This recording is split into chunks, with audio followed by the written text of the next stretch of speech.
I think that means that we're live right now. Hi, everybody. Hi, Hey. hi, Twitch. Hi, Internet. Hi, YouTube, if this is the VOD later that's up on YouTube. Hi. How you guys doing? How's everybody on this wonderful day? My name's Lucas Schuneman. I'm the host of Gilding Light's character creation, which you're watching right now. Oh my gosh. It's a show. We're in our third episode. We're making characters. It's D&D. It's fun. Oh my gosh. But yeah, my name is Lucas Schuneman. I'm a voice actor. You've heard me in video games and anime, and if you haven't heard me, go listen to me because I do a lot of stuff. And I've also got a very cool voice actor guest here today. Go ahead and introduce yourself, Sean. Hey, what's up, everybody? My name is Sean Chiplock. I am also a professional voice actor, hoping to one day be as good as Lucas is at his incredible range. Buddy, I've heard you. We're not having a discussion about this.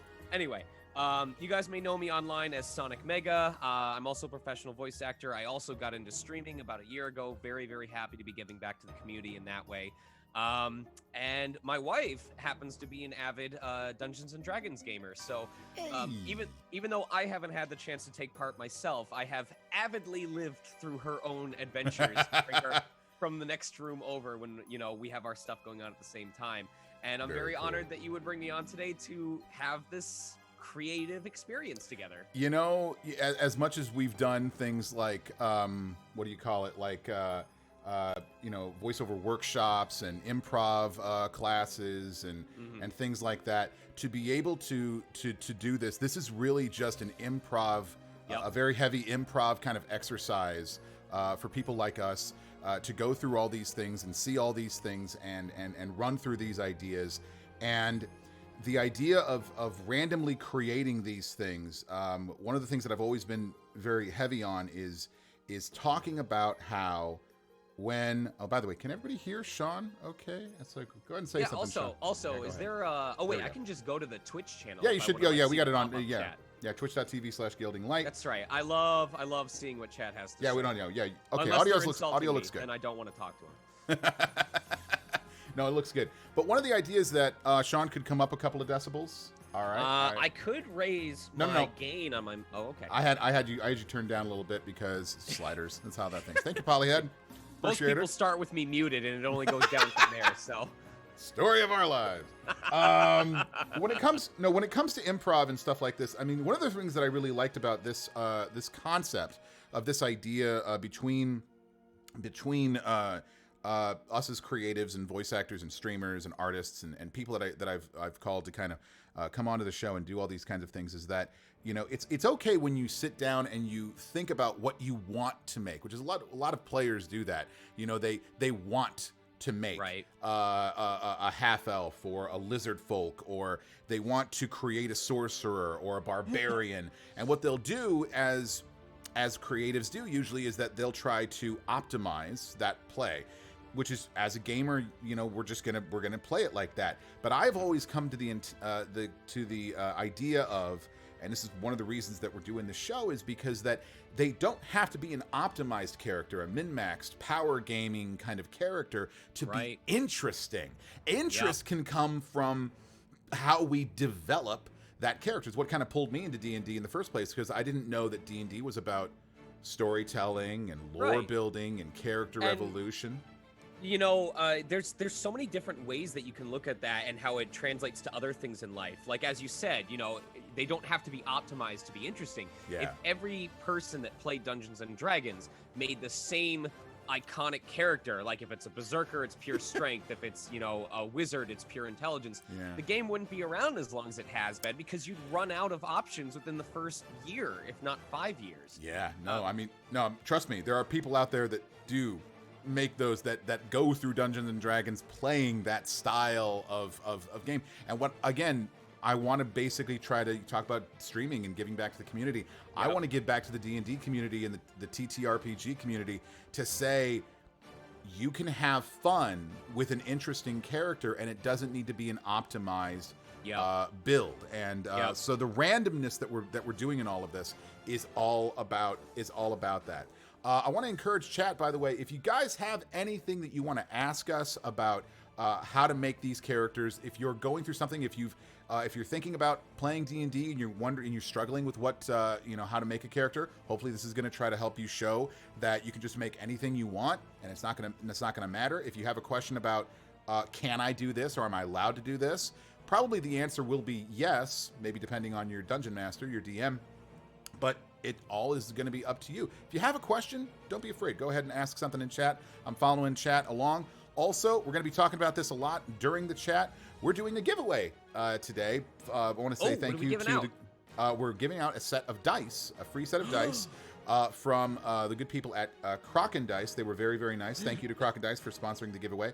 And we just want to say, if you want to go over, all you got to do to be entered into the chat is to type hashtag Kraken, Kraken, into chat. Hashtag Kraken, if I can spell, and I can, into chat. All you got to do it is once. You got to stay here because at the top of the hour, we're going to draw it. We're going to draw a random person who's going to get a set of Kraken dice, and so it's really, really cool. So I will refrain because the last time I entered into a raffle that the guy announced just as a joke, I ended up winning it. So now it was for a signed headshot. So now he's gonna mail me the headshot. I'm gonna take a photo of me signing my own headshot, and then we're gonna send that headshot to the winner. Yeah, that's a good way to do it. That's a good way to do it. I like that. Oh, random number generators! How dare you! Speaking of random numbers, let's make a character for you, Sean. Let's do this. Now, how much D&D have you played? I am aware of, like, I would say it's like a surface level elementary understanding. Entry level. I've sat in on games before without actually taking part. You know, I've helped voice NPCs for people. Sure. My wife does it regularly each week. So I have a vague understanding. Like, I know about tieflings. I know about, like, Kenkus, Dragonborns, you know, most of the classes, but that's about it. Okay, cool. I'm going to ask you to shuffle about 3 inches to your left, just to have you centered on screen. Yes, please. And I'm going to shuffle myself as well here. Okay, perfect. Nice and centered in that beautiful box. Beautiful man. All right, here we go. So, what we've got here is we've got a character sheet. We're going to fill this character sheet out by rolling some random dice and just creating some stuff. Now, I've tried to create as balanced a probability of rolling whatever we've got into this entire thing. So, we're going to go to... You tell me, would you like to roll up your race, your class, or your background first? Which one do I want to do? Which one do you want to go first? We're going to do all three, but which one do you want to do first? I think we should do the class first. Because something tells me we're going to get a character that doesn't match that class, but it's going to make it amazing. And that's the most fun part ever. My favorite story is I had an 8-foot-tall rogue. I am sneaky! You know, it's one of those things. You do not see me! It's one of those fun things. Literally, he goes up to a man and says, I am sneaking. No, you're not. Grabs him by the neck. I am sneaking. Yes, yes, you are. Who said that? I don't even know where you are. What was that noise? It's a wonderful thing. Anyway, because of that, because again, if you can use it, it was really cool. It was a lot of fun. Anyway, let's do this. I want you to pick any single dice from your collection. And I know you've invested in so many dice. Right. Your wife hasn't invested in dice at all. I know you have so many dice. And just roll it. Tell me which one you're going to roll. And we're going to go low or high, basically, on that. Okay. I will take this 12-sided die. Okay. Showcasing. Nice. A nice amount of pink, nice amount of black. Purple and pink, very nice. My wife has good taste. It shows how, you know, I've got that doomer energy with a nice mix of chaotic LGBT support. Yeah, exactly. Love it. No. Roll it and call it. All right, here we go. I believe the line under the number is what it is, correct? The line under the number is what it is. So it's 9. It's 9. So that's high on the D12. Now I want you to take a D8. That'll be your pretty sided 8 die, right? Do I have an 8-sided die? Yep. It looks like a spinning kind of one of these. This. Okay. There you go. Now, if you get an 8, you're gonna re-roll it. So go ahead and roll it. See what you get. All right. A 2. You are Paladin. Oh my Paladin God. Crusader Sean Chiplock, ladies and gentlemen. Let's freaking go. Strong sense of justice. I can totally feel it. Let's type it in here. Because I forgot to do this last week, and I am not going to forget to do it this week. Above you now, Sean Chiplock, the Paladin. All right. Racer background. What are we doing? I put the pal in Paladin. Yeah. Pally, that's what it's going. All right, racer background. What are we doing next? I'm going to do background first. Okay. All right. Background it is. I want you to pick up 2 D6s. You're going to roll them separately. You're going to roll them separately, but you're going to roll them separately. So I need the first D6. Call it out. Okay. I want chat. I'm going to take the first chat vote. Do I roll Fat Man or Little Boy first? Ooh, Fat Man or Little Boy. Who calls it? Fat Man or Little Boy? First vote. First vote in chat gets it. Come on, chat. Well, there's probably a little bit of delay. Little Boy. Polyhead says Little Boy. All right. I'm just rolling and calling it. Rolling and calling it.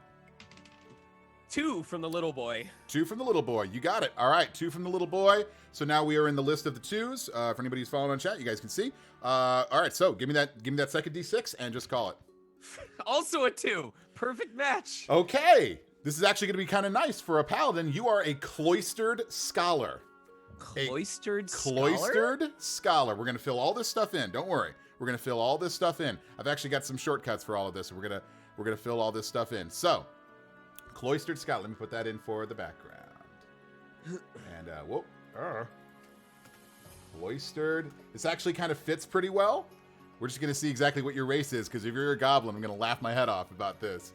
The goblin cloistered scholar who's a paladin. I want to see it happen. I want to see it. There is one class I've made one character before. So if I end up getting this specific race, I'm going to laugh my butt off. There's 24 different races. There's a 1 in 24 chance. All right. Pick one more die. We're going to go low or high on it. I'll go D20. You got to go standard. Let's go for it. 1 to 10 11. Is low. 11 to 20 would be high, because you're in the second echelon. All right. Okay.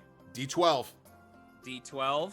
D12. I think this is a 10. I think this is a 10. I think I got to roll the D12 again. This one. Yeah, the D12 was the first one that you rolled. You're not supposed to roll the same die more than once. No, it's fine. You only have a certain amount of dice. It's fine. 8.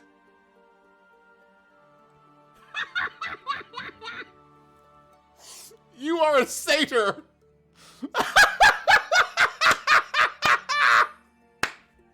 I sin for God, not yes! against. You are a Fey Paladin. Fey Paladin. This is so freaking awesome. Oh yes, let's get this done. Oh. Wait. Are you saying I'm full of faith? Yep. Faith. Because you got to have faith, Baby. Woo! Oh, you are going to be a trickster. He's got full of the mirth. whole world. Full of mirth. He's got the whole Oh, man. Get your goat puns ready. Here we go. We're doing Jesus, take the wheel. Take it from my dice. No, now you have to banish people. Are you saying my character will be the goat? Yes, your character is the goat. Oh, man, we're getting them all ready to go. So let's make this thing happen. We're going to go over to your character sheet right now, and we're going to literally create your character from this. Now, before we start dumping all of these things in, I have some pre-made stuff here. We're going to go to this and some different things that we're going to pull from all of these things here. Hold on a second. So, your race traits. Someone's saying I should name him Baphomet. All right, so you're gonna get a couple of really cool things as a satyr. Now, part of the idea about being a satyr is that you are considered a fey creature, not a humanoid. Now, in D&D terms, sometimes there are things that humanoids can actually. There are spells and effects and skills that affect humans, but not fey. I think as a DM, I would probably rule it that this is still gonna probably affect you. So a couple of things already. First of all, your creature type is fey rather than humanoid. It's probably not going to affect a lot of things, though, unless it's very specific on that. First of all, you have a ram attack. You can use your head and your horns to make unarmed strikes. Usually when you hit somebody, basically, unless you're trained in punching people, which is Right. like usually monks only are pretty much like with that. I don't want to take a specific way of doing this. You just hit 1 point of damage plus your strength. You're going to Okay. deal 1d4 plus your strength bludgeoning damage when you ram somebody. So yeah, a little bit of that. First of all, as a fey creature, you have something very powerful that usually monsters get, but characters don't. You have magic resistance, which means you have advantage on saving throws against spells and other magical effects. Anytime magic hits you and you have to resist it, you get advantage on resisting that. Nice. You also have what's called mirthful leaps. Whenever you make a long or a high jump, you can roll a d8 and add that number rolled to the number of feet you would cover, even when making an extra standing jump. So I will never have an easier time jumping to conclusions than as a Fey Paladin. Nope, you got hops. You got hops all day. Sean is good at smashing his head against things until they work. I was gonna say this explains so much about my mental state. Oh my gosh. By the way, I want to take a few moments here and actually plug a few things while we have a moment here. So let's do this one. I want everybody to make sure that you follow Sean. Make sure that you follow Sean on Twitter and Twitch, please. Can I read some of the notes about this class or this race just so people know how fitting a satyr is for me? Hold on to that for a quick second as I get some housekeeping done here. First of all, the Bard book is live, as our wonderful mod DC Lacer is putting into chat. The Bard book is live over, and you can drop some information over at !Bards, get some links, get your Kickstarter rewards by going over there and pledging to the project. It's already been funded, but there are plenty of stretch goals. There are plenty of things that are going live. It is Sean, you'd love this. It is a city that is populated by bards. It is basically an artist city. It's a new thing that we're putting into this. It's really freaking cool. They've been working on it for a long time. Satine Phoenix, Jameson Stone, and Potsdam Studios. And Please tell me they have a BBQ place that's called a Bard and Grill. I mean, if they didn't, now they do. That's the good thing about all this. And again, we will be giving away the set of Kraken dice. Put in hashtag Kraken to get into the entry. 1 entry per person. Thank you very, very much. And that will be giving that away at the top of the hour. Also, stay tuned to the Gilding Light Twitch channel. Not immediately, but about an hour after we're done here, and DM Jonathan Cerna is going to be leading a band of adventurers, kind of in keeping with the Bard book, through a Bard-inspired adventure to the Oleum Bard College. It's going to be the premiere of A Song in the Heart. It's going to be happening at 1 p.m. Pacific time here on twitch.tv/gildinglight. Those are our housekeeping issues. This music out is of the so way. good, by the way. Thank you. This is Pretzel Rocks, who's giving us some really nice music right now. We really thank Pretzel Rocks for letting us have some of these music. Tell us some stuff about the Satyr and why it's so appropriate for you there, Sean. I know people in chat are gonna be like, "You're just describing yourself, Sean." So first of all, they delight in living a life free of the mantle of law. They gravitate toward being good, but have some devious streaks and enjoy causing dismay. Already I'm losing it. How did you make it into a paladin? Come on, though. This is. You know what? I think the background's going to be really helpful with this because you were cloistered away as a scholar.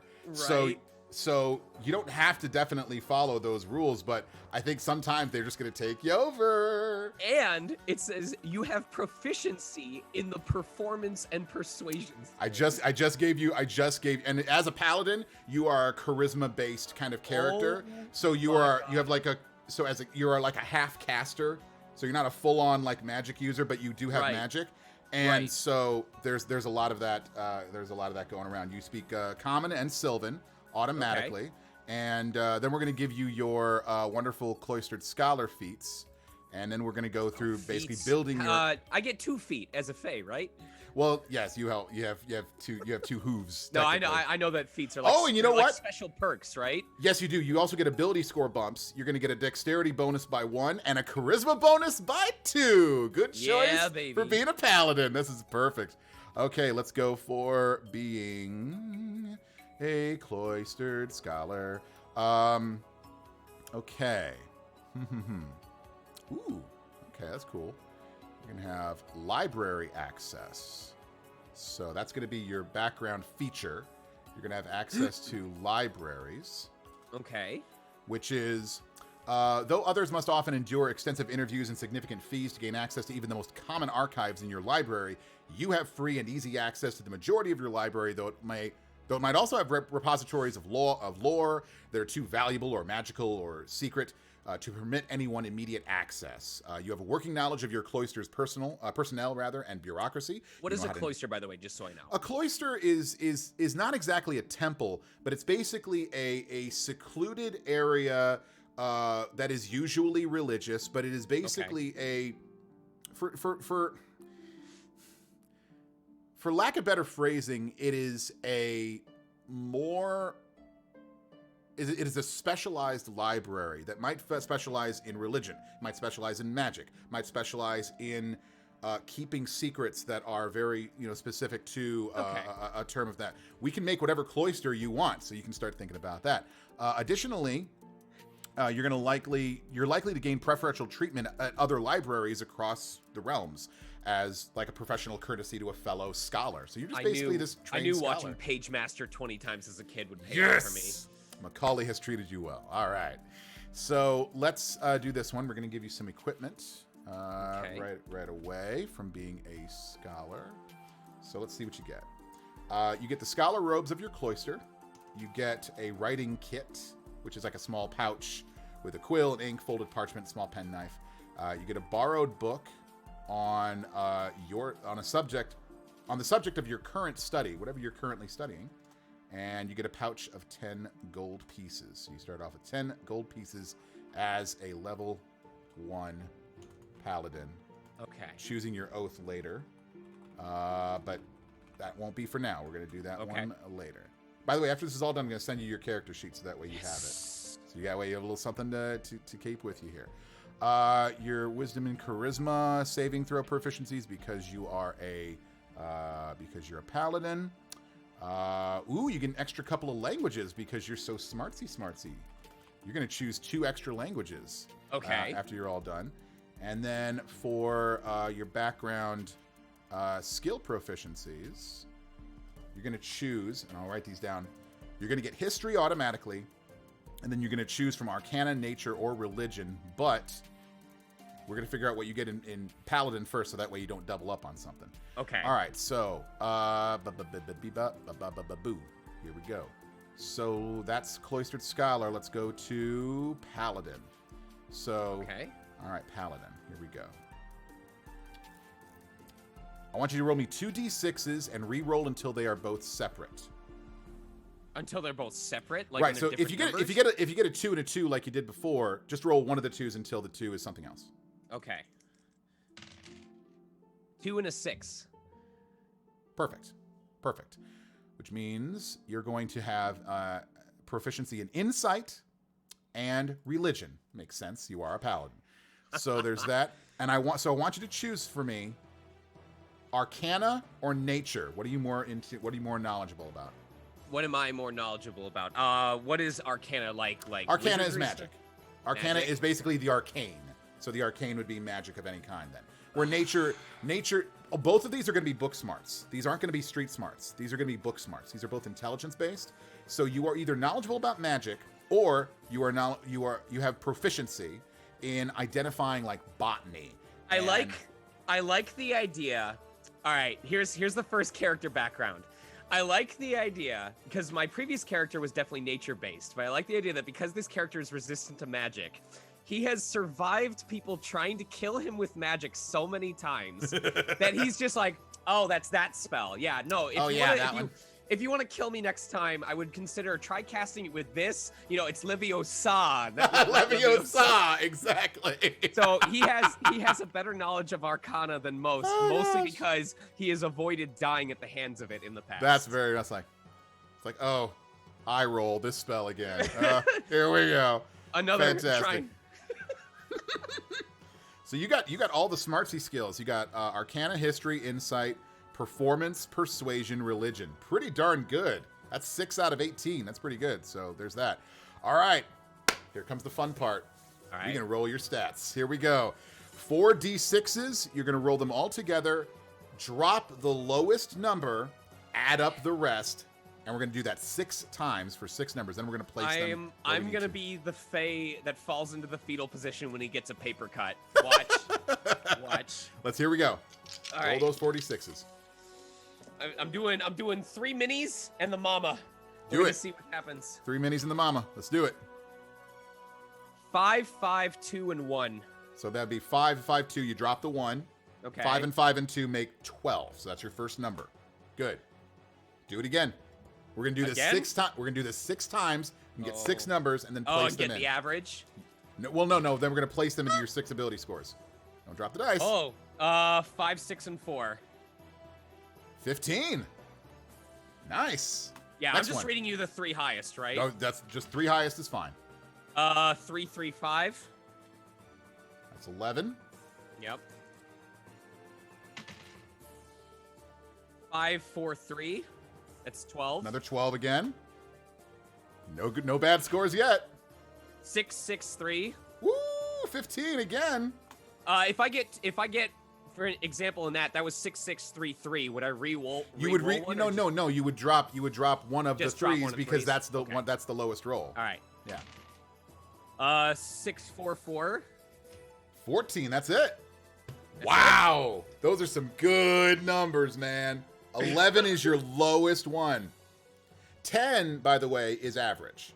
Okay. For, like an average person, an average commoner out there, basically has a sheet of 10s across the board. Okay. So as an adventurer, you're going to be having a little bit higher stuff right there. Right. This is some good rolls. These are some good rolls.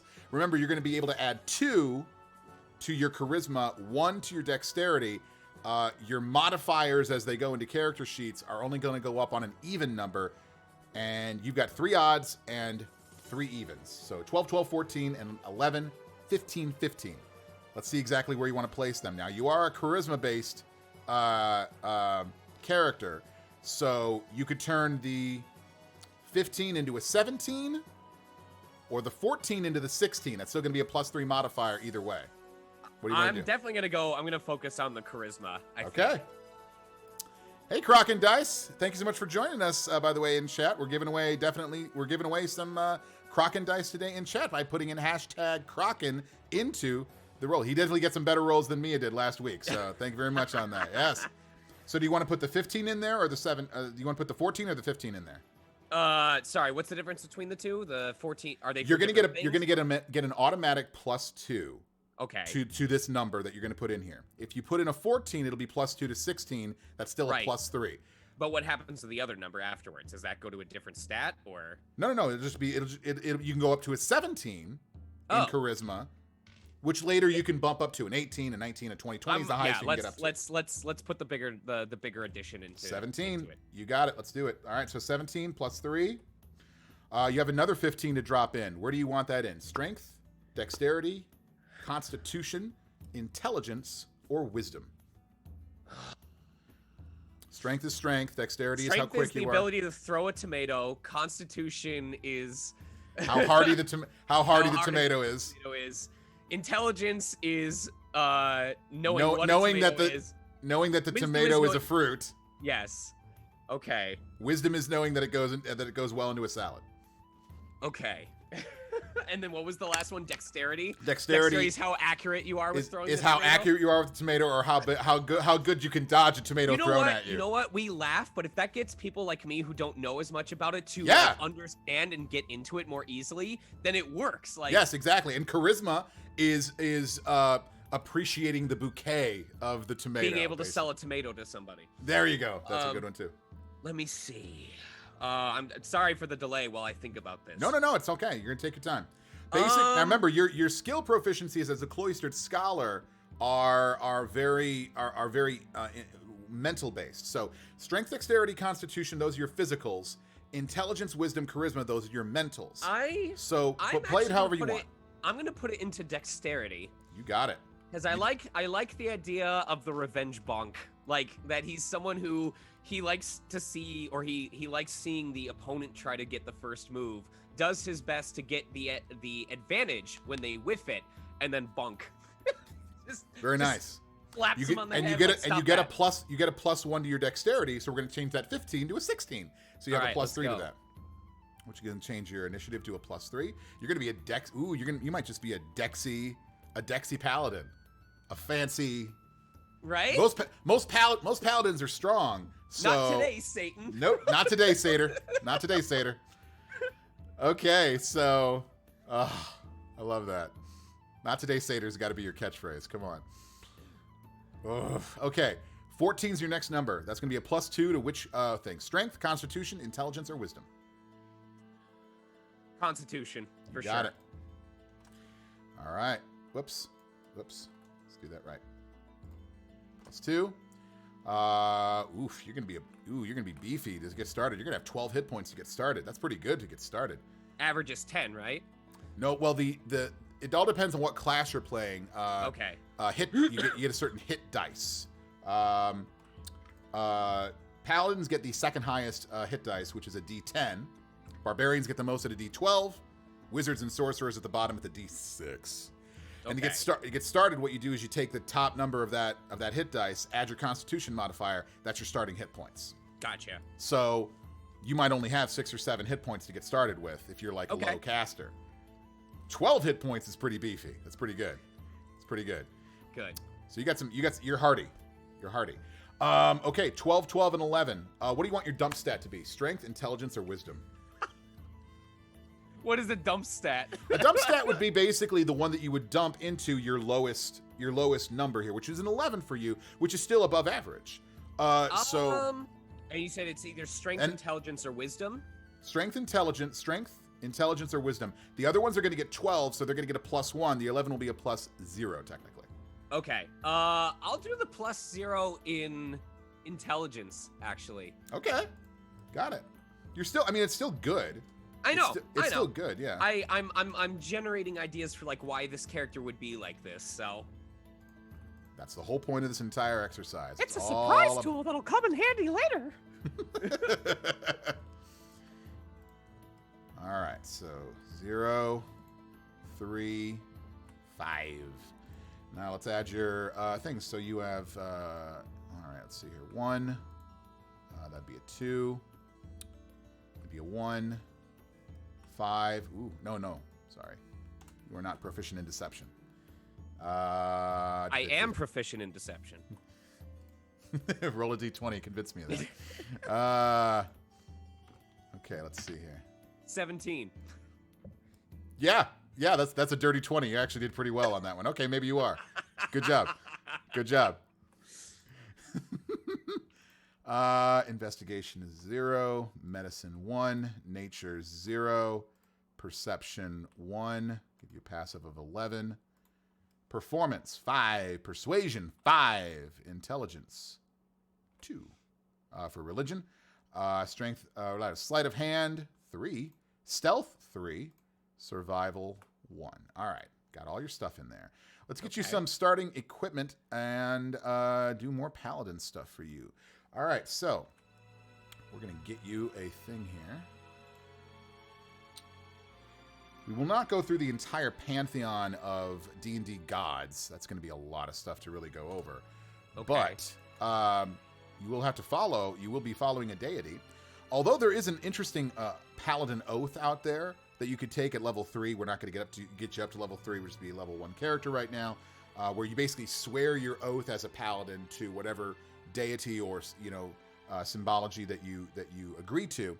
But the interesting thing about being a paladin is that there is another source out there. It's a new one from Tasha's Cauldron of everything that I've got right here, Tasha's Cauldron, which is basically that your oath is to yourself. Oh. You're like, what do I need a god for? I'm pretty cool. I have a high opinion of myself. Yeah, I think that's an oath of glory.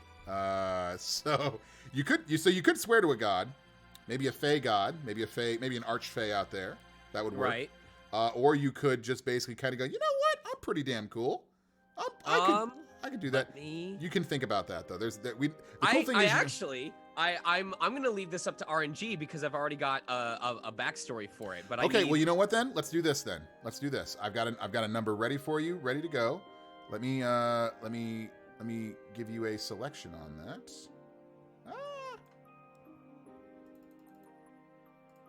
Okay, let me give you a number to roll. Roll me a d10.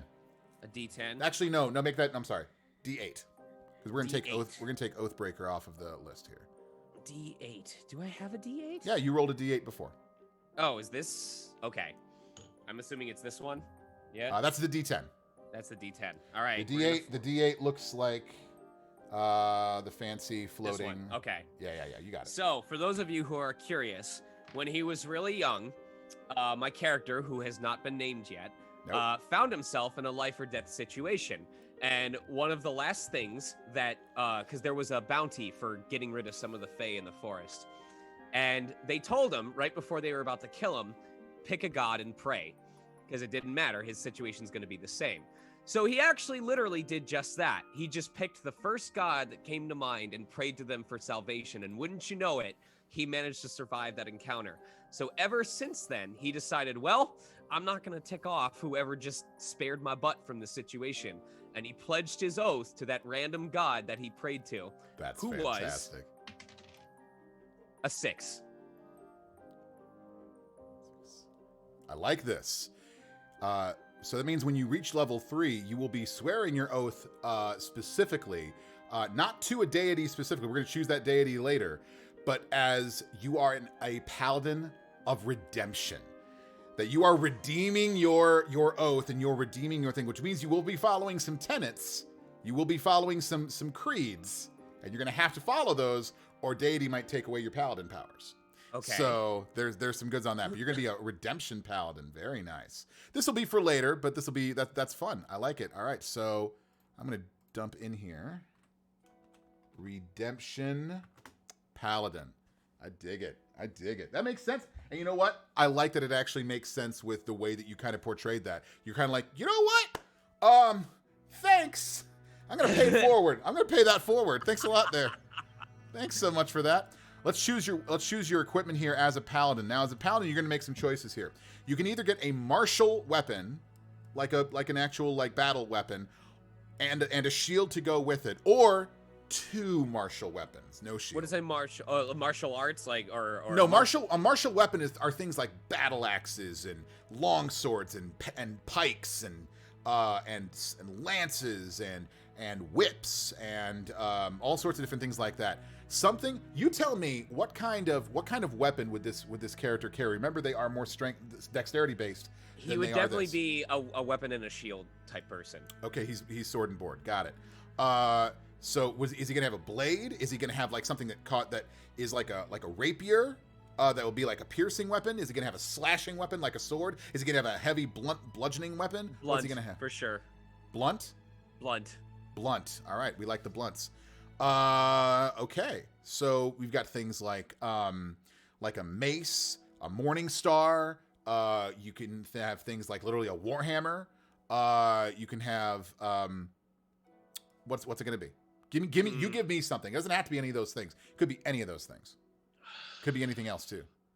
Trying to think. Is there a weapon type that would classify as blunt, but is kind of more far-reaching, like for keeping things at a distance? Like, imagine if there was like a blunt version of a bow staff.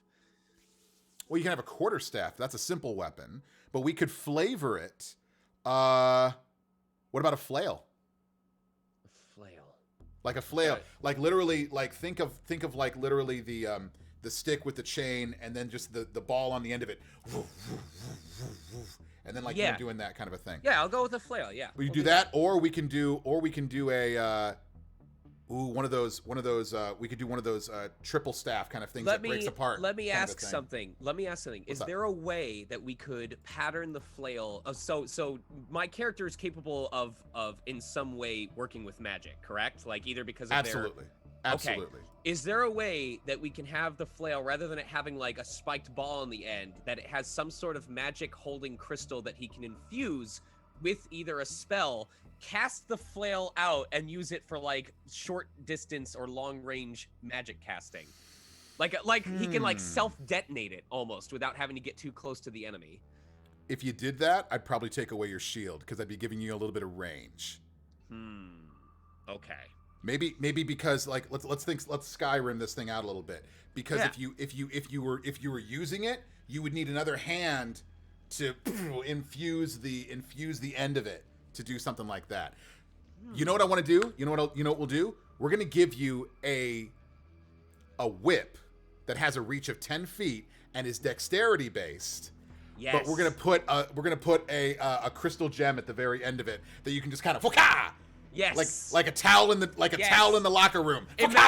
Imagine getting one of my buddies up in the middle of the fight by literally whipping their backside, saying, "Get back in there! I'm not done with you yet. You're not done." Oh, I feel better. Thank you. My tushy. You fixed my hip. I love it. Let's do it.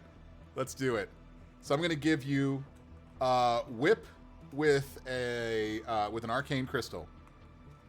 Literally the definition of whipping you into shape. Yeah. Do. Yeah. Do you want some? Okay. Do you want some javelins to throw, or do you want just kind of like a simple quarterstaff to go with you? Simple quarterstaff to go with. You got it. I know you like that quarterstaff, so let's give you that quarterstaff. Do you have a priest's pack or an explorer's pack when they set you off, or whether they set you off or you set yourself off? Did you take more of like religious accoutrement or like practical exploring gear? Practical exploring gear. You got it. We're also going to give you chainmail and a holy symbol, of which we will kind of describe and how that redemption paladin goes in there later. By the way, for everybody who wants to get in there, by the way, don't forget, drop a hashtag Kraken, Kraken, into chat. At the top of the hour, 20 minutes, we're going to be dropping a giveaway, and anybody who's dropped at least one Kraken in chat will be available to win a set of Kraken dice. I got some lovely... what is this? Tahiti Twilight dice here. They look really, really cool. Don't like that there. So please, yeah, drop that in. Getting some people in there. Don't forget.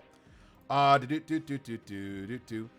kind of languages do you want to speak as well? You have Common and Sylvan. Sylvan being like Fey tongue kind of idea. What is Fey tongue able to speak with? Like, what do they typically? Basically, Sylvan.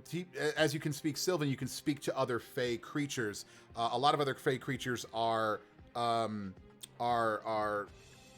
people like sprites and fairies and other satyrs, obviously, but there's a lot of other fey creatures out there. I get to pick two? You get to pick two other, and this is from your background. So basically, what have you studied? Who have you studied? You tell me, who have you studied with? What languages did you learn? What tomes in those written languages did you need to learn to be able to properly, study what you studied? What do you got? Goblin is the first one. Got it. What is this? There's so many things. There's Elven, I know. Draconic, Dwarven, Halfling, Giant, Orcish. How about Zemnian? Zemnian is specific to critical roles like on that one there. I think I know what you're looking at. Oh, sorry. I was just looking at it. No, it's basically Common. That's basically think of that as like a regional version of Common. Okay. It's an accent more than anything else. Let's see. Doesn't mean you can't have it, but that would be very specific to the world of critical. No, that's fine. I'm willing to look. I'm just looking for something that looks interesting. No, it's cool. I was also looking at what is Tuigan? Faerun have their own language. I guess it's just an off. Is it an? I think it might be a regional accent as well. Yeah, I think it's a regional. Okay, all right. So it's a regional Common. Think of a creature more than a thing that looks good there. Think of a creature. Okay. Yeah, because I'm scrolling through the languages list, but like I'm not sure what is a creature. And I'm also looking at Vidalcan. Is renowned for its technical treatises. That's more of a race. It's out there. We could give you Vidalcan. I'm sorry. Vidalcadoc. Show. We'll keep looking. Show ethnic groups. Slad tadpoles. Okay. You know what? I'm willing to, in the interest of time, I'm willing to throw this one up to random chance. All right, let's. We'll say that this first one, the goblins, was something that he learned just as a result of being near goblin settlements. Back during his upbringing, he just happened to pick it up. He stayed with them. It's where he, did some of his first training of protecting, those that are smaller and less fortunate than him. For this other one, though, he was reading through the library and he found a language in a tome, and he just had enough time to himself that he ended up picking it up just by reading books on it. So, you tell me what I'm rolling. I'll tell you what you're rolling here in a second. Why don't you roll me... 1, 2, 3, 4, 5, 6, 7, 8, 9, 10, 11, 12, 13, 14, 15, 18. Give me a D20. A D20.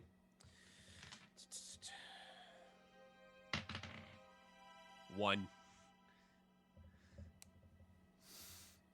Okay. Interesting. You're gonna. I like how you say interesting as this music is playing. You're gonna speak Undercommon. Oh. Now, Undercommon is basically the deep recesses under the earth.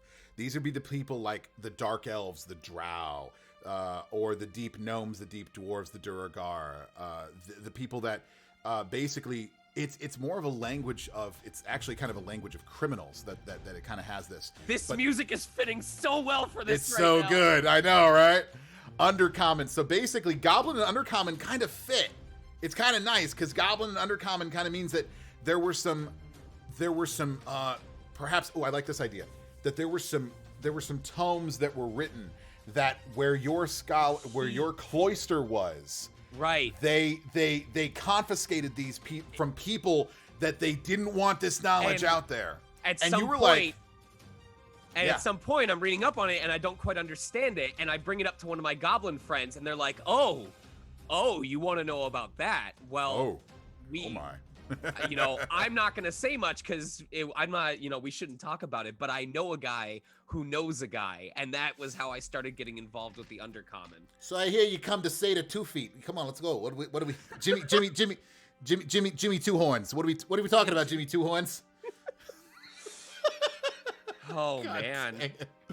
Oh, that's so good. Oh, that's so good. Hold on a second. Oh yeah, you know what? Speaking of looking at the races, if you had the thing open for satyrs, under the info button there is the info tab there. Down at the bottom, they have the idea for satyr names. Now, satyrs are playful and mischievous as they are, and each one is given when a satyr's personality shines through. Most satyrs also give each other nicknames. Now, you have female and male. You can be non-binary if you choose to. Okay. You have nicknames as well. So these are just ideas that are down here, but you can also take this. So you can go ahead and look through those. Think a little bit about what we're going to do here, as I'm going to add a little bit about your. I love that Spyro is one. That's so somebody was a dragon fan right there. That was. Oh, stop doing that to me. There we go. Okay. We're also going to give you your wonderful things. So you start looking through those, and we're going to be doing this one here. Again, Paladin, you're right, Chili Draws. This Paladin is very interesting. And again, that's the whole point. We're creating these, hopefully, we're creating... by the way, go ahead. Go ahead. I was going to say, we're creating interesting characters that are not based off of character blocks, stat sheets, nothing like that. What we're doing is we're creating these characters that are very much based off of and you guys interesting stuff. And you guys have my promise that Lucas and I did not run any of this by each other before we started. Nope. I have a very I don't know most of these classes. All this backstory stuff that I'm coming up with is literally happening in this stream as I'm getting this info. I'm taking these pieces, I'm putting them in my brain, I'm going, okay, well, how does this work with this? How can I make this work? Is there a story I can come up with that kind of connects it to this character? And this is a collaborative effort happening in real time. So if this character already feels like they're fleshed out, that's great. But I'm telling you right now, you're watching it happen in real time. And that's one of the great things I love about doing this kind of thing. So we're going to give you also, you're going to get 2 things at level 1 Paladin here. You're going to have Divine Sense and Lay on Hands. Can heal self or other creature from a well of healing points. Well is equal to 5 times Paladin level. Goes up to someone he isn't sure he can trust. He says, listen, this can go one of 2 ways. Either I can lay these hands on you or you can catch them. Tell Yeah. me what you want. You want the lay on hands? You want the lay on hands? Do you want- Which lay on hands you want, buddy? Do you want the shield or the blunt? Or you know, even better, do you want these lay on hands? Or then you grab your horn. Do you want these lay on hands? Do you want me to lay Right. these on you or these on you? There you go. Boom! Headbutt. Boom. Kaboom. You can also spend 5 points of healing to remove a poison or a disease. That's how you know he's not super high in intelligence. He misinterpreted what they meant when they said, "Listen, just use your head for once." And he goes, "Oh, okay, Okay. I get it." Light, medium, armor, light, medium, heavy, and shields. Okay, you get all of that. And for your weapons, you have all weapons. You are proficient in all weapons, and all armor. You are roundabout. Oh man, love this character. Gosh. Wait. So since he's proficient in all weapons, but he's Come also on. religious. Does that make him jack of all trades, master of none? Jack of all trades is actually a thing for bards out there. That's actually a feature for bards. I'm not making that up. Yeah, he's a master of a whip. Whip it good. Woo. Okay, so let's do this here. Hold on a second. What the heck was I just gonna look up? I was gonna look up something for you. Crap. What was I gonna look up for you? Damn it. Armor class. I was looking up for chainmail. Chainmail, I believe is a 15 AC, 16 AC. I've got his name. The wearer has a strength score. Ooh, we're gonna switch out that because you're not gonna be able to wear chainmail because you're not strong I enough. think I've got his name. What is that? Theranos. Firanos. Firaoons. Anos. Anos. Do you have a nickname? You think about that. You think about it. Think about it. It can be something that was Spark. given to him. It was something that was given to him, or something he chose for himself. My initial thought is Life Spark, and there's a couple different reasons, but I'm trying to see if there's a better way to word it. You think about it. I will. You I will think about it. Okay, so chainmail. We're gonna give you studded leather armor instead because you're not strong enough to carry the chainmail. Sure. Studded leather armor. So that's a 13 plus dex, so your armor is 16, which is exactly what armor that. Okay, that's perfect because that's gonna give you the same armor class that a chainmail would give you. Perfect. His nickname is Light Spark, not Life Spark. Got it. Light Spark. Got it. AKA light spark as in one word or Yes. Okay. One word. Got it. Whoops. Let's move that over so we can see it. There we go. Yay, OBS. And I've got so many reasons why that name applies. That's gonna be so cool. This is gonna be a lot of fun. We are gonna take a break here in just a bit, so that way people can actually do this. Boomsday Wonder said Master of NUN none. Yeah, Master of none. That's why I said Jack of all trades. Oh, I see it now. I see you because okay, I see you said it in there. Oh, okay, I didn't catch that before. Because he's religious. Oh gosh. Cloistered back to academic with a whip. Paladin Dr. Jones, someone says. Obsidian Risk says, oh, you're an academic with a whip. You're Indiana Jones. That's great.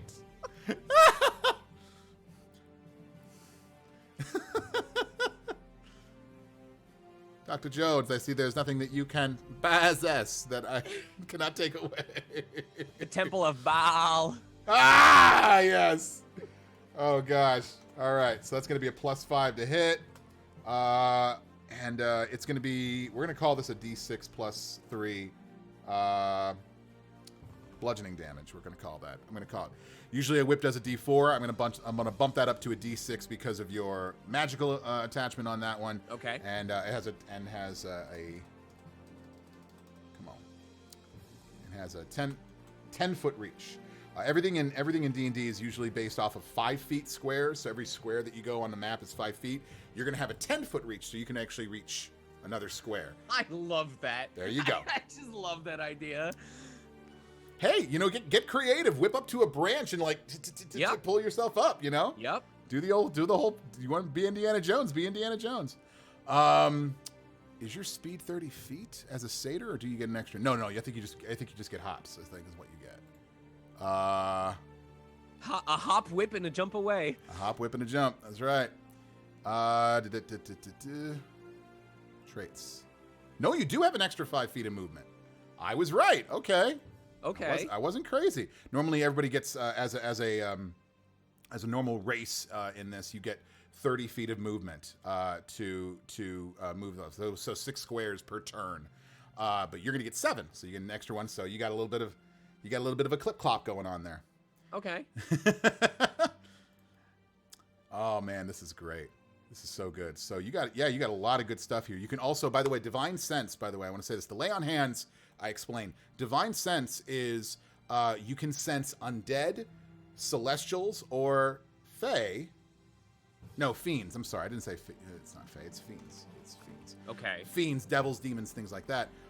Within 60 feet of you, as long as they're not behind like a wall or total cover, and you get your charisma modifier +1 uses of that. Basically, you get an evil radar. You go, and within 60 feet, you'll know how many there are and where they are, and you get to do that 4 times per, let's call it a day, but it's a long rest. Yeah, a long rest.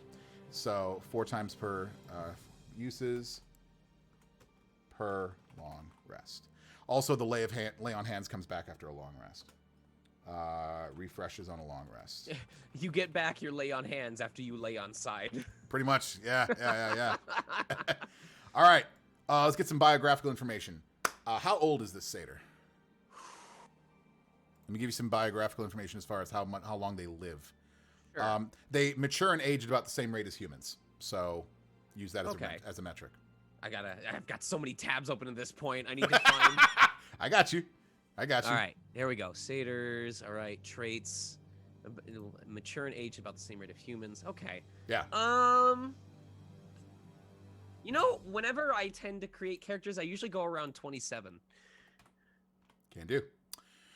Now we can. Now it says here, as far as height and weight goes, satyrs range from just under 5 feet tall to about 6 feet in height, with generally slender builds.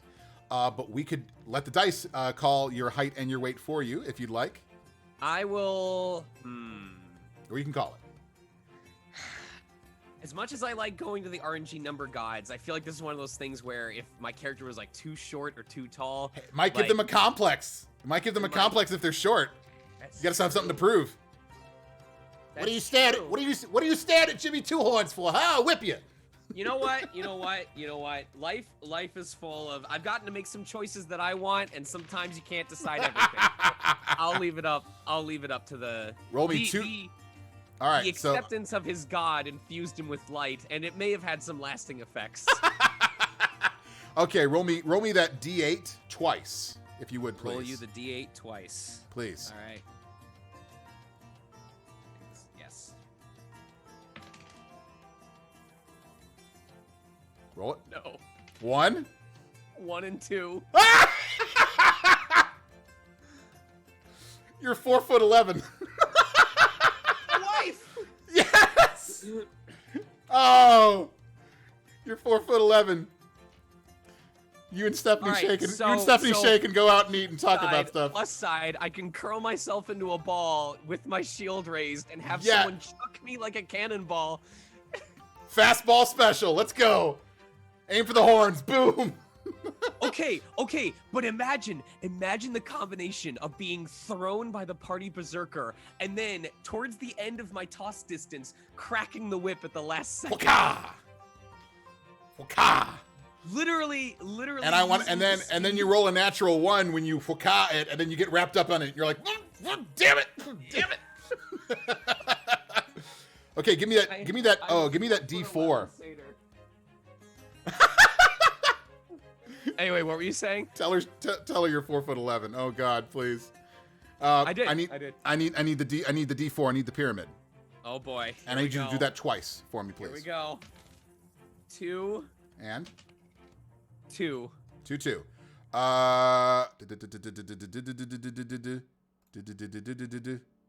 5, 11, 2, 122 pounds. I'm okay with this. That's all right. You're only Wait, 4'11". wait, You're only 122. wait. Honey, whisper to me. Don't say it out loud. How much do you weigh? Okay, maybe I'm a little pudgy. No, it's your hooves. It's all you carry it all in your hooves and your horns. Your horns add a little bit of weight. It's just right. yeah. It's just some of that yeah. Oh gosh, I can't even think. Yep. What color are your eyes?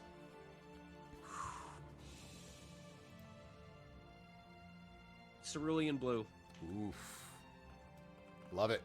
That's part of the charisma. Yeah. There's just that there's that sort of it's just obvious enough that it's blue where it's not totally washed out, but it's got that little bit of lightness to it that just you end up looking at it a little bit longer than you want to, and that's where it gets you. That's when the words hit just a little bit harder. Oh, this is so good. Oh, They're not. Go ahead. top of the hour. Top of the hour. right. We're doing the giveaway right now. For anybody who's not in the giveaway right now, you have 30 seconds to get into the giveaway right now before we pull. Hashtag Kraken, Kraken, to get yourself a free set of Kraken dice sent to you. Last time, 30 seconds, and then I'm gonna pull this thing, and we're gonna pull the giveaway. Whoops, if I can actually do it. Edit, redo, copy, manage. All right. Last chances. Here we go. And here we go. We're going to draw it right now. And Energetic Jen, you have won a set of Kraken dice. Energetic Jen. Please respond in chat, or we will have to draw it again, by the way. So, whoops, come on.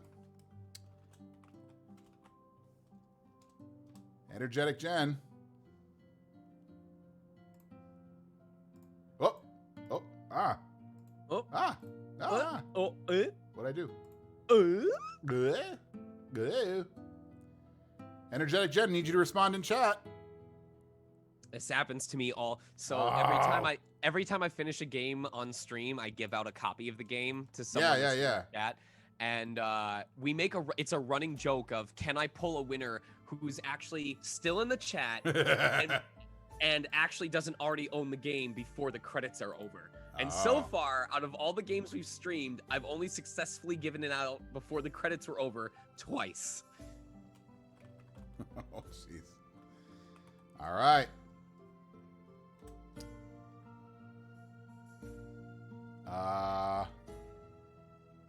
Yes. Let's do this. Come on. Paging Energetic Jen. No? All right. We're going to draw it again. All right. Let's do the giveaway. Come on. Can't find the thing now. There we go. Manage. Mountain Taker. Mountain Taker, please respond in chat. And if you respond in chat, we're going to get you a set of dice. Mountain Taker.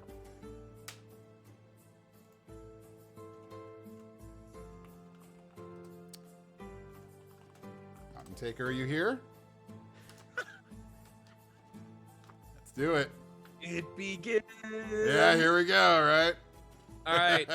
All right, we're gonna let the fates decide this next one. Put 6 names, or just draw 6 names, put them in a list, and then I'm gonna roll a d6, and we're gonna pick whichever one is allotted with that. Or 4 names. We can do a d4 if you don't want to spend too long. That's okay. Hold on a second. All right. Chili Dress says, I'll totes be Mountain Taker. see here. Is this a free dice set or This free? is a free dice holder? set, yeah. Oh my God, my wife would be all over this. What is Well- wrong with you people? Why isn't your wife in chat? 'Cause she's teaching kids. Oh, okay, there's that too. Okay. All right. Chili Draws, please speak up in chat. I know you're here. I just saw your stuff happening.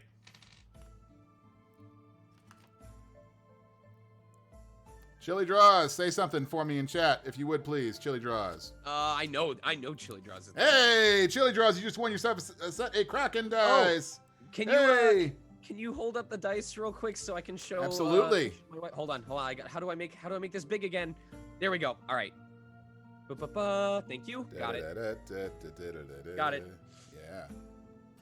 Chili Draws, I'll be messaging you after the chat, after the stream is done, and we will. I'll send you the information you need to get yourself a free set of Kraken dice. Wonderful job! Yay! All right, thanks so much everybody for participating in that one. That was a lot of fun, and thank you to Kraken Dice for allowing us to give it away now. Okay, skin. I mean, we need a skin tone for Ferranos. Sun smooched. Just ever so slightly, like a freshly baked donut that still has that little bit of shimmer.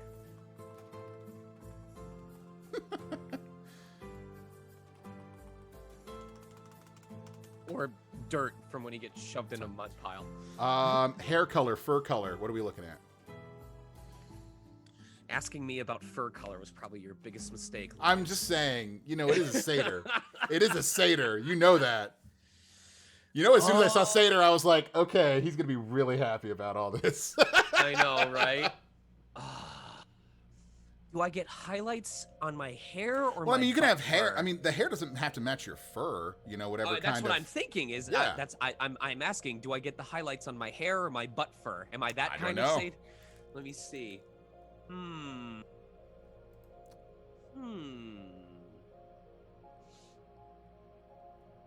How does he pray? Because that would affect it, Well, you know what? Being 4'11", he is closer to the ground to kneel. right?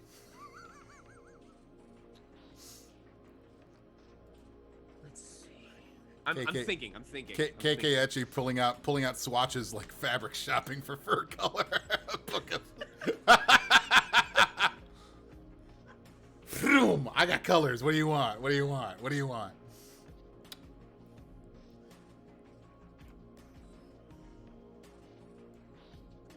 All right, hear me out. Listen. His hair and the patches of fur on both of his knees are a darker brown. Like think of like an oak brown or something like that. Got it. Whereas the rest of his body is more of that lighter brown. Like I'm trying to find like a good example. I am gonna present it with color. All right, hold on.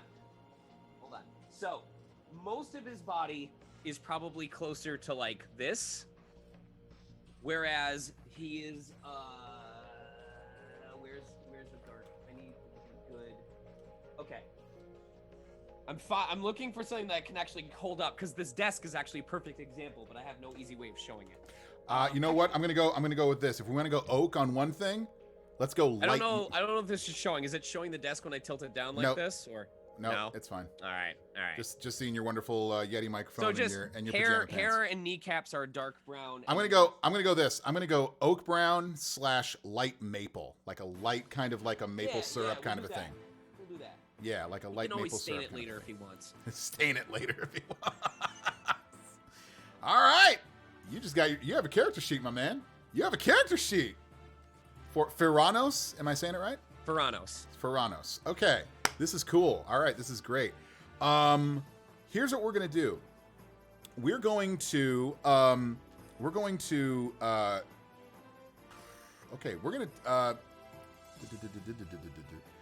let's do this. Let's talk a little bit about where this cloister was. We have a little bit of time here, and then we're going to take a small break, come back, and we're going to do a little one-on-one where we're going to see Ferranos in action and kind of get a little bit to meet him a little bit and see exactly what he's all about. Let's talk a little bit about this cloister that you came from. give me a location that it would be located in. If it's in the forest, the mountains, inside of a city, underground, in the Fey realm, in the actual world of Faerun. What are we talking about? Really liking this idea that while he did stick with other Fae, that early on he did end up spending more time than usual, like near a goblin settlement. So I want to say it's almost in like a crook right in between the forest and the caverns. Like it's enough in the forest that he had easy access to the Fae, but obviously the goblins need to get to and from work, so they need the cave system. So it doesn't necessarily have to be within like a mountainside, but if you imagine that it's like less than 5 minutes either way to either the mountains or deeper into the forest. Got it. Okay, so we got to go for the let's see here then. In between the caverns and the river, and the river / forest there. Got it.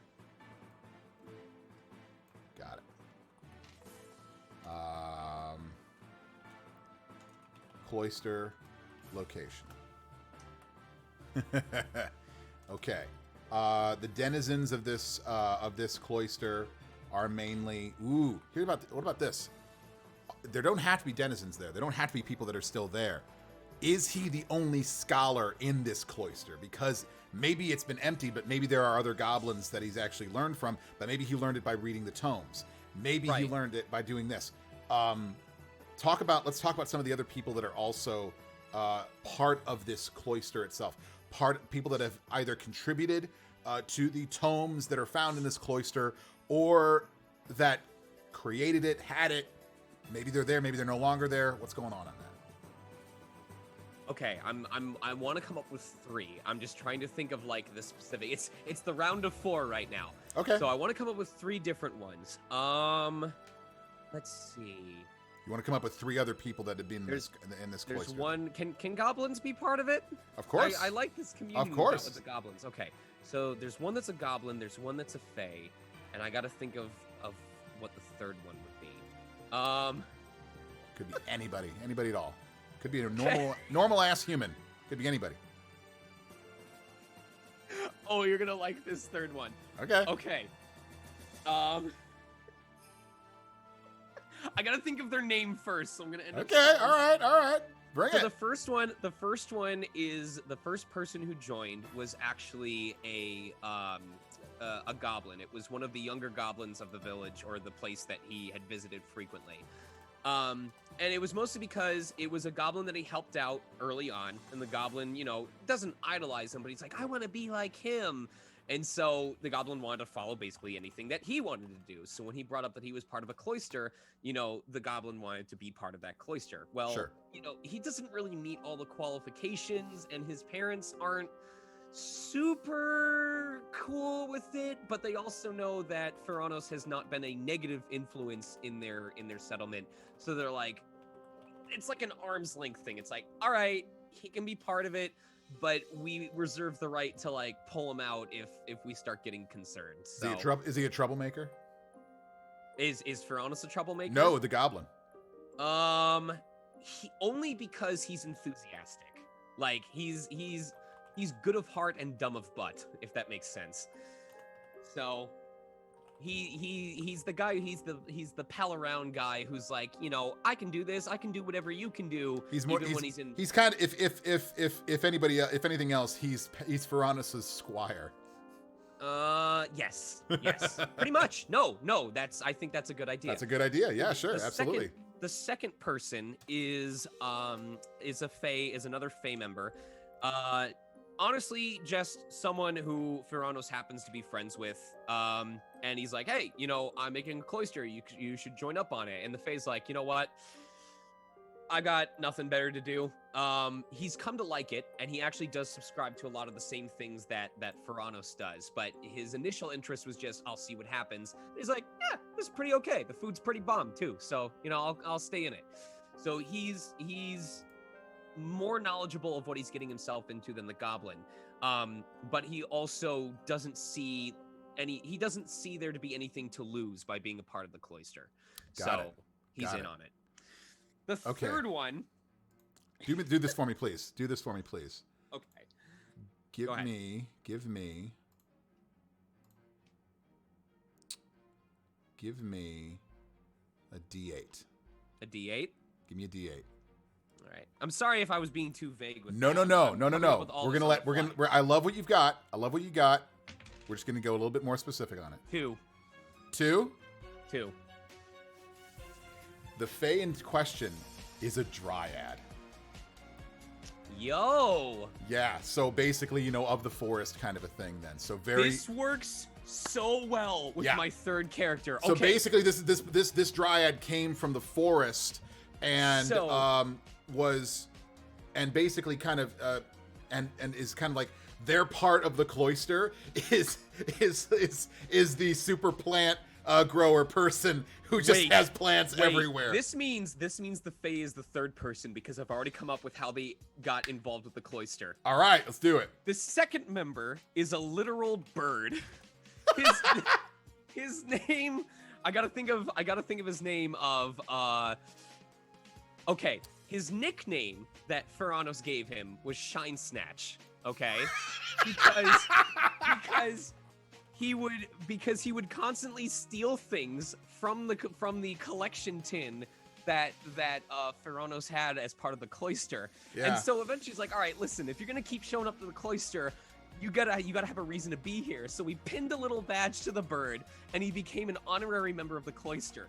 What we didn't know was that he is either the familiar or like one of the friends of the druid or the dryad. Oh, I'm sorry, I'm thinking of druid when you said dryad. Not druid, but a dryad. So literally like a tree spirit, literally a spirit of the forest kind of a thing. Okay. Well, do they commune with nature? Do they connect? Oh, with absolutely. Them at all? They know how they actually can step through trees and like move through trees, and so they can speak with both beasts and plants.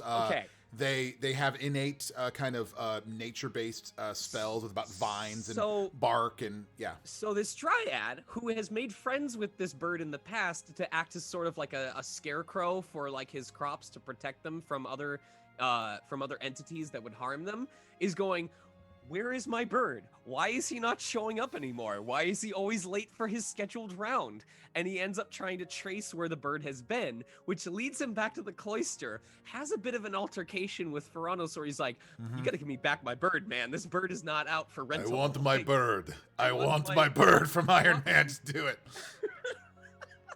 So things happened, and they basically came to a tenuous agreement, which was, he would continue to loan the bird as long as Ferranos also helped him out. And so that is what Ferranos led to Ferranos saying, okay, well, if you're gonna be showing up here, I don't want this isn't a daycare center where you're coming to pick up your bird. I expect you to help out too. And so that's how they got their fourth member of the cloister. I have a better idea for this one, because a dryad probably wouldn't have a familiar so much as this one here. So we're not going to make the bird a fae. We're actually going to give them a race, but we're going to make them kind of like a younger version of a race out there called an Aarakocra. An Aarakocra is a bird person. It literally is a bird person. Okay. So, yeah. That works for me. Totally work of it. And if you want to, it doesn't have to just be a bird person. They could be part hummingbird or part raven or part, like a crow, basically, for taking the shinies and stuff like that. I would say either part crow or part raven for sure. Perfect. Awesome. Great. So let's make them an Aarakocra then. And then the dryad basically has just basically taken a very good shining to this Aarakocra. And it's just like, that's my bird. And he's like, I'm my own person. I'm not yours. Like, you're my bird. By the way, the young goblin is in love with this bird. I don't mean like romantic love. I mean like infatuated. They want to be around him all the time. Just big moe eyes, just like Yes. Shine, shine, shine. Yes. In love with the bird. Resides in the cloister. This is awesome. Keep in mind, you guys, an hour and 20 minutes ago, nothing about this character existed. Nope. Had no idea it was gonna happen. Give me a name for the goblin. All right, I'm gonna look up goblin to see like what typical names are. Sure. Oh, why is goblin in here like 3 times? Because of different books that it had appeared in. And so there were different denominations of where they basically came from then. Lots of X's. They sure like their X's. They do like their X's, yes. But I like to actually, for my goblins, I like to give them, names like Blunt Skull or Ringneck or something like that. I know his. Wait. I feel like all of these are based on names that Ferranos ends up giving them, or nicknames that he gives. That's kind of based on their real name, but it's just what he refers them to. The goblin's name is Jujube. Jujube. Jujube. He's small. He's adorable. Okay. All right. He's malleable. He's taking a few hits, but he comes right. He's back. basically. I love that the satyr has a pack mule that basically is the little goblin carrying around all of his little Jujube. Yeah, his little Jujube. Oh, that's so good.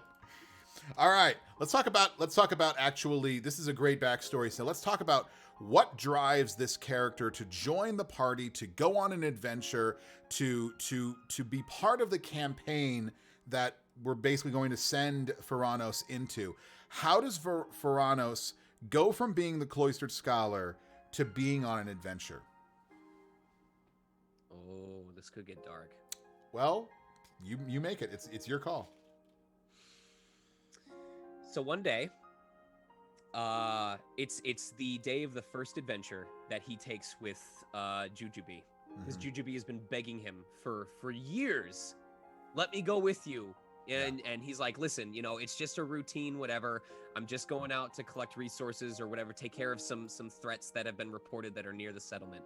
And Jujube's like, yeah, but you always leave me behind. I want to go with you, And finally, Ferranos relents. He says, you can go with, here's a giant list of rules. And Jujube does just fine. The problem is, Ferranos isn't sure. Jujube is absolutely intent on going with him no matter what. And Ferranos knows that if he brings it up to the parents, that they're going to say, there's no way. We don't want him to be at harm. Yeah. So just this once, he doesn't tell them. And he goes out and he adventures with Jujube. Nothing happens to them. But as soon as she finds out that he's gone, Jujube's mother goes searching for him. While she's trying to find him, something else finds her. Jujube and Ferranos come home, and his father is inconsolable. And Jujube's like, I'm okay, Dad. I'm fine. Nothing happened to me. I should have told you. Don't worry. Everything's okay. And that's when he finds out. Oh. So that drives Ferranos then to do what? Well, I figured it would play into the redemption arc. Nice. I almost feel like maybe the party is. If I had another hour, we could come up with an actual backstory for this. We're not gonna go too much into this. Just I want to know this. Basically, there's gonna be an outside force here that's gonna do this. So what motivating force behind Ferranos's makeup? There's some sort of threat that is going to disrupt another family, and even though Ferranos feels like he could end up dying while going on this adventure, he decides, if I'm the reason why someone doesn't lose their parent, that's the least that I can do to make up for causing Jujube to lose his. Got it. Okay. I like this. Thank you, music, for once again being so relevant when I told the story of what happened. Don't think I didn't notice the overtones. Leon Izzard says, so Sean's a storyteller now? We're all storytellers. That's the entire part of D&D. This is all telling stories now, and this is very important about doing this. I kind of hate you, Lucas, because now I want to do a campaign with this character. Well, you know what? We're going to take a small break. We're going to come back, and we're actually going to take Ferranos on a little journey, and we're going to see exactly what he does do. A little theater of the mind here. So we're going to come back in about 5 to 10 minutes, and we'll be back about that time. And we want to just say thanks for everybody. Again, thank you, Croc and Dice, for sponsoring the giveaway that we had. And Sean and I will see you in just a moment. Stay tuned.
Okay, I think we're back. All right. So, So, as we dive into this small little mini adventure with Ferranos, as much of a kind of cinematic as there could be in this kind of situation, the camera seems to be kind of like panning itself over a set of a city, a walled city that seems to be in the throes of some bustling activity within the thoroughfares. People are milling about more often than they would be. It's a beautiful day. It seems to be kind of the spring or summer season. There is a lot of activity. There's people talking. There's some horns that are playing, and there's some general good activity. And then the camera kind of pulls back a little bit further over the walls itself and across these lush rolling fields to focus on a set of 3 trees that are kind of like grouped together. These groups of elms that kind of stand in the middle of this in the middle of this field. About could be quarter mile to a half mile away from the city as the camera kind of pans down. And as the camera kind of comes down, we see the form of a whip that's kind of hanging over kind of looped over a low branch, and a bit of an open backpack that has kind of been spread about. And we see as the camera kind of pans up, we see the hooves at first, and the light maple fur coming up as pans over, and all we hear is What is Ferranos eating? One of his favorite, it's actually part of the reason why he's under this tree, is one of his favorite foods, which I call sour grain, which is, there is a berry that's native to that area that is very sweet when it's ripe, and that's what it's most well known for. But if you pick it when it's not quite ripe, it actually is quite tart. And he likes to find these trees where the berries have not finished growing yet, and shake down a bunch of the sour ones, and then squeeze them over bread or some type of grain, and sort of make it's like a dessert treat, if you might imagine. Mm-hmm. And he calls them sour grains because it's how he takes, the bread and moistens it a little bit with like this tart feeling. And so it's like one of his personal snacks. It's not necessarily, he hasn't made like Fey kind crazy on it, but it's one of his things. Like, he'll always ask for the unripe berries when a fresh bowl is brought out. Do me a favor, roll me a d20. A d20? Mm-hmm. I think this, yes. 14.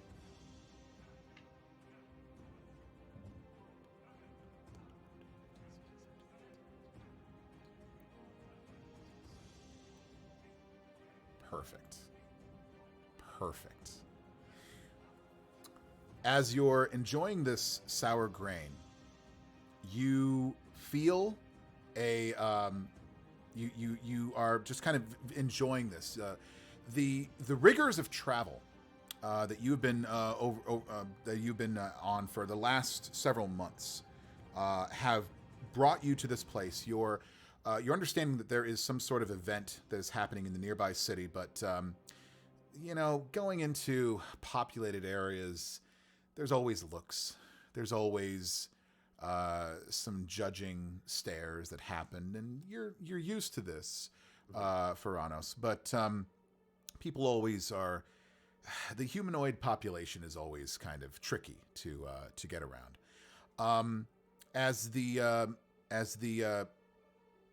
elm seems to kind of be swaying in the breeze here, there's a single leaf that falls down from the elm tree itself. And as you kind of look over to it there, the wind just kind of catching it over there, you just kind of notice it. It does catch your eye. It makes you look up. And then look down. You pick up the leaf.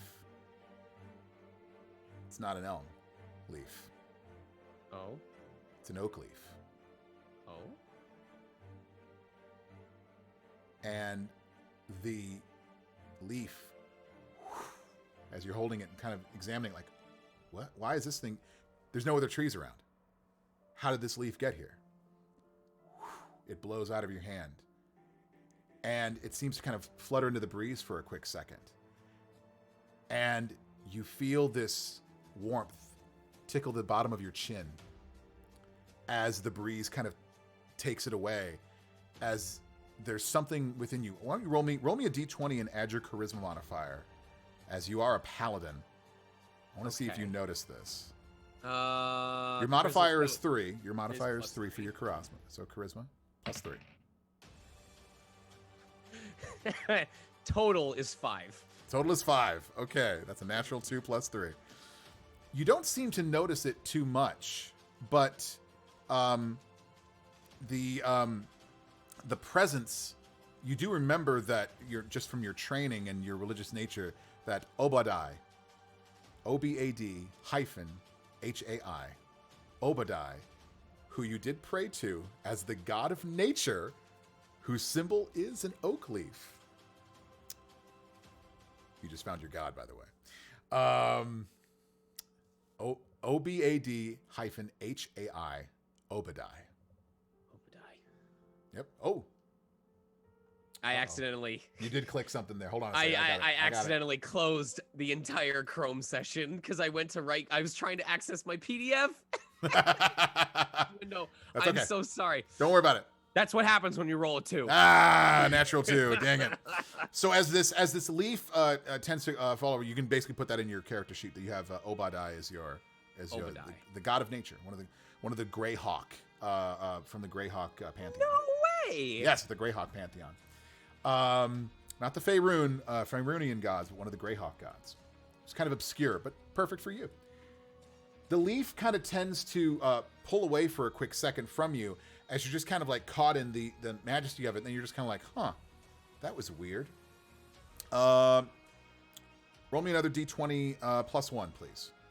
Plus 1? Please. All right. 14. 14. As you're just kind of like, that was weird, and not thinking anything of it, all of a sudden, you just start to, you hear something, and you look to your right as kind of like, what the heck? Because again, you're alone by yourself out here in this expanse. As look out from the left comes out of you, and it's above you from the left. You look instinctively up at the tree as you reach over and grab your whip really quickly off of something. You feel like somebody's maybe just calling from the tree or something, as something comes out of the sky about 40 feet from you and just into the ground in front of you. As you see, make me a Arcana or a Nature check. Your call. Whatever you're better at. I'd say. It would be Arcana. Okay, roll your d20 and add your Arcana modifier. As this creature comes barreling out of the sky and just into the ground, makes a small little dent into the ground, a puff of smoke. What is my bonus? You're gonna check your proficiency list, your skill list. It should be say next to your Arcana. Arcana, so it's a +2? It's a plus 2. 21. 21. So as you notice this, as the dust starts to clear, you're like, I've read about these. I know what these are. That's a hippogriff. As a hippogriff has impacted into the actual stones themselves, and as you are looking at this, but you're like, wait a minute, hippogriffs don't talk. I know hippogriffs. I've read about hippogriffs. Hippogriffs don't talk. And off of the hippogriff, bloodied and clutching a small dagger, a halfling comes crawling over the little bit of it, sees you, and just goes, Sir, please, I just need a little bit of help, please. You gotta help me. What's wrong? What's going on? What happened? How did you end up here?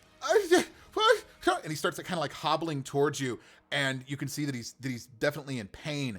As you hear another from the sky above, you look up, and there is another hippogriff that is coming toward it, and there is something ominous about this hippogriff as it is barreling through the sky. And the halfling is frozen right now, looking between the hippogriff that landed and you and Up, holding a dagger, bloodied, limping. What are you going to do? I ask him, can you stand? For now. Huh? Can you run? Make a persuasion check as you try to persuade him to run. Okay. Which one am I rolling? D20 plus your D20. persuasion modifier. Whenever you make a check, you always roll your D20 and then you add the ability modifier for whatever skill is being asked. 22. 22. He starts. He hears your words and your fey-like silver tongue, and you're able to persuade him to. Okay. Okay. And he starts running. He starts running. Where are we going? Huh? Pick a direction and keep running. It doesn't matter. He won't catch up to you. That hippogriff is barreling out of the sky like an eagle. You've probably got about 10 seconds before it gets down to the ground, or at least near you. What are you do? Where are you going? What are you doing as this? I assume a position directly open field. Open field. Yeah. Except for those trees. So I stay close to him, but I have my shield raised and my whip prepped so that I can intercept if the hippogriff attempts to attack him. Okay, so you cross that you grab your whip and you get over to him. He crosses his way about another 10 feet, limping to you. You can cross the distance to him. You're about 15 feet away from the hippogriff and about 20, 25 feet away from the trees. The hippogriff starts to come down, and you hear a voice from that hippogriff. Okay. In a language that you do not understand. It is a rather powerful voice, though, but it seems to have a feminine tone to it, though. You hear, "Richtato, Vilisteng na Harstun." The halfling starts, "Oh no, oh no." I ask him, I shout to him, what is this? Basically, I ask, is this Griff's child? Did you steal this? They're wrong. Whatever they say, it's wrong. All right. Brishtir Haftu, Geisting. Are they still barreling towards me as they say this? They have basically the hippogriff now has gotten to a point now that it is about 20 feet above the ground. Okay. How far does the whip reach? 10 feet. 10 feet. Yep. I'm going to attempt to make a timed throw with the whip so that by the time they're within 10 feet, it will catch them and I can yank it down to the ground. Okay. All right. I want you to make me a single dexterity check on this one. So it is the whip, so I'll let you kind of call it out. What are you trying to do? Basically catch either around the neck or around a limb and just use the force of their own speed to redirect them so that they crash into the ground in front of me rather than straight into me and the goblin. Nice. I like it. Okay, so make me roll me a d20, add 5. Feel bad. I've gotten good rolls so far. 16. 16. Okay. All right. So you have your whip there. You're looking at the halfling who's again bloodied, hurt. The hippogriff is the one that landed is not doing well. This one is looking at you. This hippogriff looks also a little bit kind of hurt, but like hovering in the air. And you just hear this voice shouting at you. You pray to Obadiah, a quick prayer, and whew, throw that thing. Your whip starts going through the air, turning over and over and over. As it collides, the weight of the crystal wraps around one of the wings and actually hooks onto the tail of this hippogriff. It can no longer hover. It starts to fall a little bit and twist and fall. You Grishting! As it basically does this, you hear the whatever voice on the back fall. It falls 20 feet, so it's going to take a little bit of falling damage. Oof! Gosh, rolled high on that one. Oh. It hurts, like it falls on its neck, kind of a thing. Like oh, it hurts. And but it is definitely on the ground. It is about 15 feet from you. The halfling is oh, praise be. Oh, praise be. Ah, thank you, sir. Thank you, sir. What are you gonna do? He's very happy right now, but it seems to be Does my kit contain any medical supplies? Does your kit contain any medical supplies? Some you have some basic bandages. Okay. Does I ask him if he knows how to apply basic care, like applying bandages and stuff like that? Yeah, I know I know what I can do with bandages, sir. Yes. I'm going to hand I hand several bandages to him and ask him to go take care of the hippogriff that he was riding. That it hit the ground, right? Yeah, it did. Yeah. So to see if there's anywhere that he can apply it to at least minimize the damage. I am going to attempt to make conversation with the other hippogriff. One action at a time. Sorry. Yes. That's all right. That's all right. So you give it to him, and he goes, "Okay, sir, I'll leave this to you." And he runs over last 15 feet. Well, limps over last 15 feet over to the hippogriff and starts kind of like ducking down and taking some stuff on there. And as you're doing that, and you see him turning away, you turn back to do this, and shunk! Oh, there's an arrow that suddenly lodges itself into its shoulder. As they rolled high, they rolled a natural 18 on the die. As an elven woman, as who has basically picked herself up and has basically taken a position in front of this hippogriff on a knee. Boom! You see the bowstring coming back as the arrow lodges into you. You take. Let's see here. Oh no. Oh, okay. Minimal damage. You take 4 points of damage. As this happens, 4 points you said, or 4 points off of your 12. So you got 8 points of damage now left. I need you to roll initiative, please.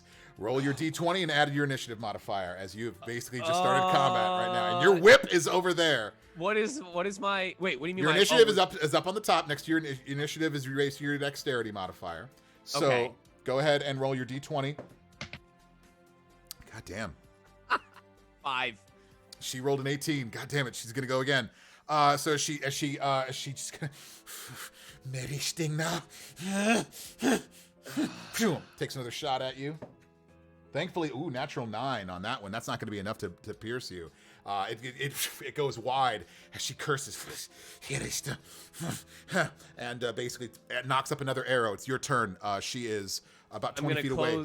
I'm going to close the distance and do a good old headbutt. You go for it. All right, roll your d20 and add, this is going to be your strength modifier, so add 3 to the roll. 7. Oof. Oh, wait, I'm sorry. Wait, was it d20? D20 plus 3. Yeah, 7.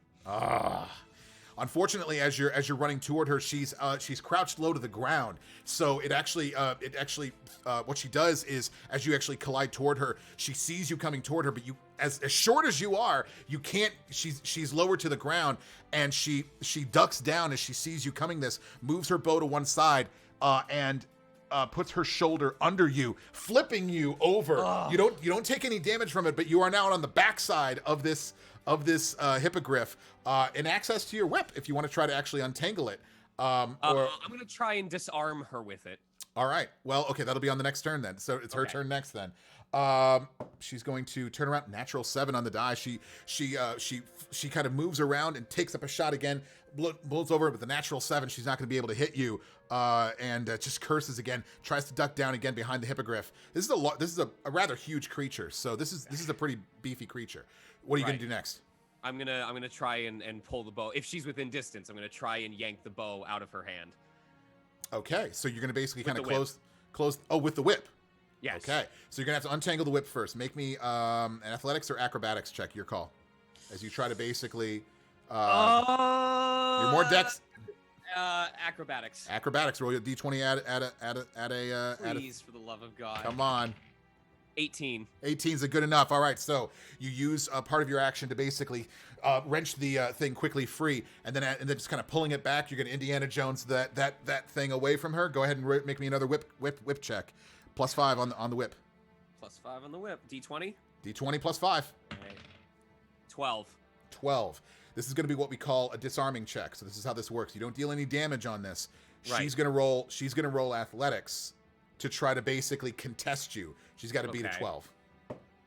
And she rolled a natural 2. Oh, Hex yeah. she thought you were going for the shoulder, but you didn't. She didn't notice that as she does, the crystal wraps around her neck, but only around the neck like once, like a Yui. It does a U-turn. It goes around the neck, hits the wood, and you yank, and she goes what? And it goes behind her, and you've now basically disarmed her, and she's looking around right now. Do you want to end your turn? Do anything else? Say anything? Do you want to say anything? Do anything? At the moment. The what? Did I pull it back to me? Is it just off in the distance? Let's see here. Roll me. No, I'll do it. It's only 5 feet away from her. It twisted it around from her, but she's disarmed at the moment. Do you want to say anything or do anything at this point? I tell them if cease your attack or I won't help your friend. In broken common, the elf says, "Who said that they were my friend?" I say because you were riding them. Oh wait, were they riding them? Were they riding this other hippogriff? The other hippogriff, yes. Oh, she thinks you're talking about the halfling. I know, but was she riding on that? Oh yeah, that she was the rider. I say because you were riding on him, and I use lay on hands on the griff that I dragged to the ground. Oh, how many points do you pump into it?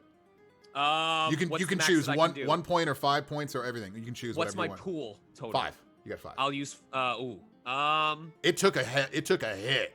You know what? I'll take the risk. I'll use the 5. Make me a persuasion check at advantage.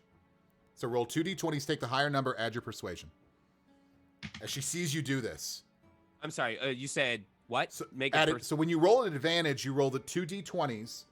You take the higher number, and then you add your modifier. Okay. 16. Miss Donna. Okay. Maybe we can talk. My name is... Boom! Away from the distance, about a quarter mile away, at the wall of the city that you were sitting around, there is an explosion. It rocks all of you basically off. As far away as you are, it's just this cacophonous sound in this very small moment of tension. There's just this cacophonous... And then she looks over, she as she kind of hovers next to the hippogriff for a quick second, she goes, "Oh no, they're here." And that's where we're gonna end it. Wonderful job, man. That was great. Yo. Wow. Woo! So many questions left unanswered. I know, right? Steal that griffin. Where did they come from? Oh man, what's going on with this Ferranos light spark coming out of nowhere? I'm like, maybe she was about to kill him, and I say, listen, I'm gonna make her spare you, but now you work with us. He's the next member, you know. You might have another squire. You might have another squire. Imagine the goblin that was literally about to die at the hands of the elf woman, now being forced to work with her. No, the halfling. The halfling. The halfling. Now being forced to work with her to make amends for what they did, as we all, as this unwilling group, have to take on whatever's in the city itself. Oh, it's part of the wall. It looks like you don't know if they're in the city, out the city. You don't know. It's not a true adventure if there aren't two members of the party that can't stand each other at the very start. Ladies and gentlemen, Sean Chiplock, everybody. This is so great. Thank you so much. Ladies and gentlemen, Lucas Schuneman, dude, okay, no, for real. Like, part of why it's been hard for me to get into D&D is because I know that, like, I've told people, I said, you know, I have to be super invested. You know, ADHD when I was younger. if I'm not tuned into it, I tune out super quick. Yeah. And so I've been scared that, like, I would be disrespectful to him. I don't know if you need to watch the VOD. You need to watch my face as you've been telling this scene. Chat can tell you. I'm sitting here going, Okay. You did such a good job, man. Thank like you. I don't want it to be over. I don't want it to be over. That's a good D&D session right there. That is a good D&D session right there. Everybody, please go out there and follow Sean Chiplock on Twitter, on Twitch. Exclamation guest if you want some links to go over there and check that stuff out. Exclamation Lucas if you want to figure out what I'm up to on Twitter, on Twitch, and Also, exclamation point, Bards, the Bard book, the Kickstarter has launched as of yesterday. It's already reached its full funding. It is I think it's over 400% funded right now. They were looking for $20,000, and it's amazing kind of stuff like this. And but go get some pledges, go get some stuff done. And next week we're going to be visiting up with voice actor Tosh Redder, who's going to be over here, and we're going to be rolling up another character once again. Adding over basically to this all as it is. So $88,000 right now, Grey Ghost Girl says. Wow, out of a 20. That's crazy. But this Satyr, Cloistered Scholar, Paladin has been made. This is so much chaos. I love this. God. Woo! Oh my gosh, this was so much fun. Sean, I hope you had fun too, man. That was like I said, there's so many questions I want answers to, but if you end a session without wanting to find out more, then you haven't had. Why did you resolve everything? Why did you resolve it all? Exactly. Right. So no, I hope this isn't the last time I visit this character. He truly is the GOAT, and I'm so happy we got to meet him today. It's so great. Everybody, my name is Lucas Schudeman. This has been Sean Chiplock. This has been Character Creation. We will be back next Friday at 10 a.m. Pacific, 1 p.m. Eastern, 6 p.m. Greenwich Mean Time to do another one of these with Tosh Redder next week.